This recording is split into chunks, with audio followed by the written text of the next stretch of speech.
गोर्खाल्यान्ड राज्य निर्माण मोर्चा अध्यक्ष दावा पाखरिङले आज आफ्नो निजी निवास कालेबुङमा एक पत्रकार सम्मेलन आयोजना गरेर भारतीय जनता पार्टीलाई गोर्खाल्यान्ड राज्य निर्माणका निम्ति अझै पनि समय दिनुपर्ने अपिल गरेका छन्। भारतभरि छरिएर बसेका गोर्खाहरूको चिन्हारी गोर्खाल्यान्ड मात्र रहेको हुँदा धैर्य धारण गरी केन्द्र सरकारलाई समय दिनुपर्ने अनि गठबन्धनमा रहेका पार्टी प्रतिनिधिहरू पनि एक्लै गएर गृह मन्त्रीलाई भेट्ने कार्य नगरिदिने, जसको कारण गठबन्धनमा विभाजन आउन सक्छ भनी अध्यक्ष पाखरिनले थप बताएका छन्। जय गोर्खा। गोर्खाल्यान्ड राज्य निर्माण मोर्चाको आजको यस प्रेस भेलामा यहाँहरू सबैलाई म सर्वप्रथम स्वागत गर्दछु। कोभिड-19 ले अलिकति साह्रो पारेको बेलामा घरिघरि बोल्न पनि मलाई ठिक लागेन, त्यसकारण केही अवेर गरेर आज बोल्न निस्केका छौँ हामी। विशेष गरी गोर्खाल्यान्ड राज्य निर्माण मोर्चाले सम्पूर्ण महानुभाव दार्जिलिङ, कालिम्पोङ, डुवर्स, सिलिगुडी लगायत सम्पूर्ण विश्वभरि छरेर बस्नुभएका गोर्खा आमाबाउ, दाजुभाइ, दिदीबहिनीहरूलाई यही आह्वान गर्दछौँ, तपाईँले धैर्य गरेर बस्नुहोस्। अहिले जुन स्थिति सृजना भएर जाँदैछ चारैतिर, अनि यो कोभिडले गर्दाखेरि हामी अगाडि बढेर जानु सक्ने स्थिति पनि छैन। दिल्लीको सरकार, केन्द्र सरकार पनि अति नै व्यस्त भएको छ यही प्रब्लमहरूले, समस्याहरूले गर्दा। त्यसले गर्दा हाम्रो चिनारीको कुरा, हाम्रो गोर्खाल्यान्डको कुरा अनि पर्मानेन्ट पोलिटिकल सल्युसनको कुरा अहिले केही समय हामीले पर्खेर बस्नुपर्छ, धैर्य राख्नुपर्छ, विश्वास गर्नुपर्छ। श्री नरेन्द्र मोदीज्यू भारतको प्रधानमन्त्री हुनुहुन्छ अनि उहाँले जति पनि बिजेपीमा हालेको मेनिफेस्टोमा भएको कुराहरू आजसम्म त उहाँले गरेर आउनुभयो। आर्टिकल 370 जम्मू काश्मीरबाट हटाएर त्यसपछि लद्दाखलाई पनि एउटा युटी दिनुभयो उहाँले, अनि उहाँहरूले पास गर्नुभयो केन्द्र सरकारले, अनि गएर जम्मू काश्मीरलाई पनि अलग अलग गरेर त्यहाँनिर एउटा 2टा युटी बनियो, त्यहाँनिर राज्यबाट युटीमा सरेको छ त्यहाँनिर। अनि त्यस्तै प्रकारले बोडोल्यान्डको पनि केही समस्या थियो, उहाँहरूको पनि काउन्सिलकै एउटा लेभलमा उहाँहरूको पनि समस्या समाधान भएको हामीले चाल पाउन सक्यौँ। अनि हाम्रो चाहिँ यो काउन्सिलको समस्या होइन, हाम्रो चाहिँ गोर्खाहरूको, भारतभरि छरेर बसेको गोर्खाहरूको राष्ट्रिय चिनारीको प्रश्न भएको हुनाले हामीले न काउन्सिलले गर्छ, न जिटिएले गर्छ, न अरू कुनै व्यवस्थाले नै हाम्रो चिनारी बोक्छ। यसकारण गोर्खाल्यान्ड मात्र हाम्रो एउटै मात्रै लक्ष्य हो र गोर्खाल्यान्डको लागि हामीले धैर्य गर्नुपर्छ, केन्द्र सरकारलाई समय दिनुपर्छ। अहिले त अलिकति विकट समस्या छ, समय राम्रो छैन राज्यको निम्ति पनि राष्ट्रको निम्ति पनि, अनि त्यसले गर्दा हामीले केही धैर्य गरौँ। अनि हामीले एउटा जम्मै पनि म एलायन्स पार्टनरहरूलाई पनि भन्न चाहन्छु, तपाईँहरूले पनि एक्लै गएर गृहमन्त्रीलाई भेट्ने काम नगर्नुहोस्। यसो गर्दा हामीमा विभक्ता आउँछ, हाम्रोमा विभाजन आउँछ अनि हाम्रोमा एकता टुटेर जान्छ। यसरी एक्लै हिँड्ने र एक्लै फस हुने काम गऱ्यौँ भने सायद हामी कमजोर बनेर जान्छौँ।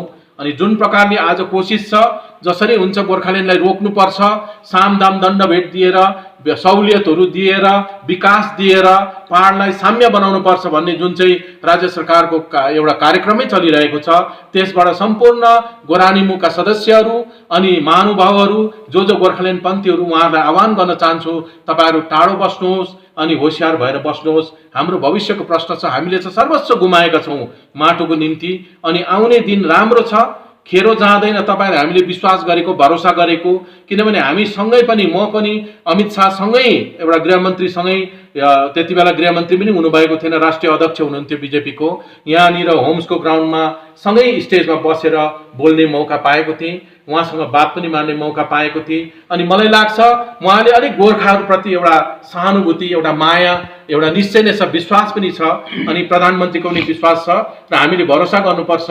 हामीले कमसेकम 3.5 वर्ष केन्द्र सरकारलाई समय दिनुपर्छ, अनि 3.5 वर्षभित्रमा पनि केन्द्र सरकारले हाम्रो राज्य दिनु सकेन, हाम्रो चिनारी खुटाउनु सकेन भने हामी के को लागि बसेका छौँ?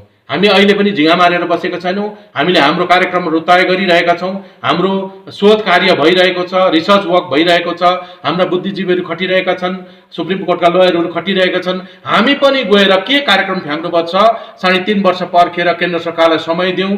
अब हुने गोर्खाल्यान्डको लागि माग 3.5 वर्ष मात्रै भयो होइन, मागको 3.5 वर्ष होइन, अब आउने 1 वर्ष बित्यो, अब 2.5 वर्ष हामी भन्दा पहिला पनि बहुमतमा थियो भारत जनता पार्टी, 3वटा सांसद थियो, के गरेन त? होइन, 3टा सांसदको कुरा त्यति बेला हामी थिएनौँ, हामीले सघाएको थिएनौँ, त्यसको जिम्मेवारी हामी लिन सक्दैनौँ, किनभने त्यो दुईटा सांसदलाई म स्वयं गोरानिमोले कहिले पनि सघाएको थिएन।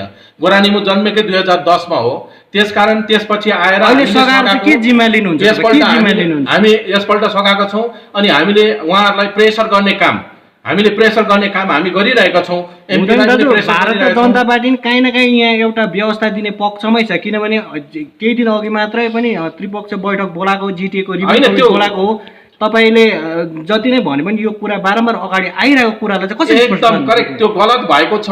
त्यसरी एक्लै गएर एउटा पार्टी मात्रै गएर मिटिङ गर्ने हुँदाखेरि चाहिँ हाम्रो डडाल्नु खुस्किँदैछ। यही कुरो चाहिँ गर्नु हुँदैन। हामी चाहिँ एउटा एमपी सायद राजु विष्टलाई पनि थाहा थिएन होला कि त्यहाँ डेलिगेसन जाँदैछ भनेर। अर्को एमपी मिलाएर हामी पनि जान सक्छौँ, त्यसरी कुनै एमपी मिलाएर त्यो मार्फत जानु सक्छौँ। तर गृहमन्त्रीलाई भेट्दै नै पहाडको समस्या समाधान भइहाल्दैन। जबसम्म हामी एकमुष्ट बस्दैनौँ, जबसम्म हामी एक हुँदैनौँ, तबसम्म हाम्रो कुरा सुनवाई हुँदैन दिल्लीमा। र सुनवाईको लागि हामीले अझै 2.5 वर्ष हामीले उहाँहरूलाई विश्वास गरेर भरोसा गरेर बस्नेछौँ। त्यसपछि भएन भने त्यसपछि 1.5 वर्ष हाम्रो हातमा हुन्छ। त्यति बेला हामी कार्यक्रम फ्याँक्नेछौँ। गोरानिमोले आज डिक्लेयर गर्छ त्यो कार्यक्रम राज्य सरकारको विरुद्धमा हुँदैन। त्यो कार्यक्रम राज्य सरकारको विरुद्धमा हुँदैन। त्यो कार्यक्रम केन्द्र सरकारको विरुद्धमा कार्यक्रम फ्याँक्छौँ हामी। ओके दाजु, गोरानिमोले चापा दिने काम गरिरहेछ भन्नुभएको छ तपाईँले अघिबाट नै है। के चापा दिने काम गरिरहेछ, पहल के गरे? हामीले लेखेर देख्छौँ उहाँहरूलाई। अनि हामी फोन अहिले त जान सक्ने अवस्था छैन, फोन मार्फत पनि बात भइरहेछ, एमपीसँग पनि बात भइरहेछ हाम्रो बारम्बार। हिजो अस्तिको दिनसम्म पनि बात भइरहेछ। हामीले जसरी हुन्छ हाम्रो चिनारी फुटिनुपर्छ यो देशमा। गोरानिमो पार्टी जन्मेकै गोर्खाल्यान्ड राज्य निर्माण मोर्चा, नामै गोर्खाल्यान्ड हो। त्यहाँदेखि एक सुत हामी पछि हट्दैनौँ। हामी भोटको लागि कसरत गरेका छैनौँ अहिले। दाजु काहीँ न काहीँ दावा पाख्नुलाई अहिले घडी बिजेपीले मोहरा बनाएर बोल्नु लाउँदैछ कि भन्ने सकिन्छ। मेरो क्वेसन, किनभने 2.5 वर्ष भारतीय जनता पार्टीलाई पर्खिनुपर्छ भन्नुभयो। अब आगामी वर्ष त काहीँ न काहीँ इलेक्सन आइरहेछ, भारतीय जनता पार्टीले फेरि यही ठाउँबाट जित्ने ताकमा छ। अनि काहीँ न काहीँ दावा पाख्नेलाई यो घडी मोहरा बनाएर भारतीय जनता पार्टी बोल्नु लागेको कि भन्ने उपशङ्काहरू उब्जिरहेछ। होइन, तपाईँलाई म प्रश्न गराउन चाहन्छु। भारतीय जनता पार्टीको मान्छे म कदाचित पनि होइन। अनि भारतीय जनता पार्टीलाई सघाउनुभन्दा पहिला पनि यहाँनिर लेखापढी भएर एग्रिमेन्ट भएर मात्रै हामीले सही गरेका छौँ। सही गराएर मात्रै एमपीको क्यान्डिडेटलाई सही गराएर मात्रै गोर्खाल्यान्डको निम्ति सही गराएर कागज दस्तावेज मसँग छ। त्यसपछि मात्रै हामीले चाहिँ सघाएको हो बिजेपीलाई। हामी बिजेपी त्यसो होइन। त्यसो भने दाजु पिपीएस के होला? हजुर, पिपीएस के होला? पिपीएस भन्ने कुरामा हामी लाग्दैनौँ। डाइरेक्ट उनीहरूले होइन, राजनीतिक स्थायी समाधानको कुरा त मेनिफेस्टोमा आइरहेछ। भाजपाले अहिलेसम्म चाहिँ के हो? भाजपाले अहिलेसम्म भनेको छैन। यो ठुलो पोलिटिक्स छ। यो केन्द्रले चाहन्छ कि बङ्गालमा उनीहरूको पनि सत्ता विस्तार होस्, बिजेपीको विस्तार होस् भन्ने चाहन्छ। भनेपछि उनीहरूले डाइरेक्ट गोर्खाल्यान्ड लेख्नु सक्दैन, बिजेपीले भोट पाउँदैन यहाँ। अनि उनीहरूले मिलाएर लेखेको छ। लेख्नु नसक्ने पार्टीले दिन्छ के त गोर्खालाई? लेख्नु नसक्ने पार्टीले दिन्छ के त? होइन, उसलाई त असुविधा छ। अहिले हाम्रो तपाईँलाई याद रहेछ त असुविधा छ भने 3टा एमएलएलाई हेरेर मात्रै उनीहरूले एउटा डिसिजन गरेको छ भनेर बुझ्न सक्दैन। अहिले पनि बहुमतमा आएको हो भएन, अब कसरी आशा सुन्नु हामी? अरे पहल किन हुँदैन? तपाईँको पहलको कुरा होइन नि। भारतीय जनता पार्टीले मेनिफेस्टोमा लेख्यो भनेर गोर्खाल्यान्ड दिनै पर्छ, दिइहाल्छ भन्ने कुरो त होइन। तपाईँलाई मेरो कार्यक्रम पनि हुनु पर्यो नि त। हामीले कार्यक्रम फ्याँक्नु सकेछ? गोरानिमो कार्यक्रममा चाहिँ भन्छ गोर्खाल्यान्ड हुन्छ, किन हुँदैन? किनभने रिसर्च वर्क छैन, अहिलेसम्म दस्तावेज प्रस्तुत गर्नु सकेको छैन, कन्भिन्स गर्नु सकेको छैन। इन्डो नेपाल ट्रिटीले आधा मरो बनाइराखेको छ। यहाँनिर पार्टीले के गर्दैछ? हामी काम गर्दैछौँ, समय आएपछि हामी खुलासा गर्छौँ के काम गरेको छौँ, कति रिसर्च वर्क गऱ्यौँ, कहाँ पुऱ्यायौँ हामीले, हाम्रोमा दस्तावेज के छ। हामी त्यसै बोल्नु हुँदैन। त्यसै बोलेरखेरि चाहिँ यो कुदाखेरि अहिलेसम्म गोर्खाल्यान्ड नभएको कारण छ नि त। तपाईँले भन्नुभयो 2वटा च्यानलको आधा डिस्ट्रिक्टमा गोर्खाल्यान्ड मागेर पाउँछ। दार्जिलिङ त आधा डिस्ट्रिक्ट थियो, सिलिगुडीदेखि उता अर्कै तपाईँको के अरे उयो थियो, जिटिए एरिया, डिजेसी एरिया। अनि आधा ठाउँमा गोर्खाल्यान्ड मागेर आधा डिस्ट्रिक्टमा 700वटा भन्दा बेसी त तपाईँको डिस्ट्रिक्ट 1500वटा राज्य हुन्छ इन्डियामा, पोसिबल छैन। अहिले कालिम्पोङ डिस्ट्रिक्ट भयो, त्यसको फर्स्ट स्टेपिङ स्टोन हो हाम्रो कि हामीले 2टा डिस्ट्रिक्ट बनायौँ। अब 3टा डिस्ट्रिक्ट डिक्लेयर बिस्तारै गरेर लान्छौँ। गोर्खाल्यान्ड हुँदा हाम्रो बोल्ने आधार भयो। दिल्लीमा हामी जब पनि पुग्छौँ त्यति बेला पासवानदेखि लिएर जम्मै मन्त्रीले के सोध्छन्, आप लोग कहाँ से आया? दार्जिलिङ से आया। अच्छा, क्या चाहते हैं? गोर्खाल्यान्ड चाहते हैं सर। आपका कितना डिस्ट्रिक्ट है?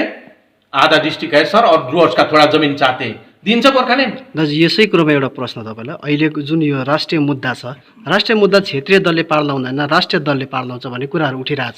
यसमा के भन्नुहुन्छ तपाईँ? सिन्सियरिटी, आजसम्म गोर्खाल्यान्डको आन्दोलन साँच्चै भन्नु हो भने जुन प्रकारले हुनुपर्थ्यो त्यो प्रकारले भएको छैन। समय आएपछि हामी बताउँछौँ स्टेजमा चढेर कि कार्यक्रम यस्तो यस्तो हुनुपर्छ, यहाँनिर हाम्रो गल्ती भयो। हामीले गल्ती कहिले पनि एहसास गर्दैनौँ, हामीले एसेसमेन्ट नै छैन हाम्रोमा। अहिले प्रोग्राम फ्याँक्यो, दिल्लीले के सोच्दैछ, कलकत्ताले के सोच्दैछ, कति रेस्पोन्स भयो दिल्लीमा, हामीले त्यो एसेसमेन्ट नै छैन हाम्रोमा। कतिपल्ट हामीले भन्यौँ त्यो कुरा सुन्नै मान्दैन। अनि त्यसरी कहाँ कार्यक्रम हुन्छ?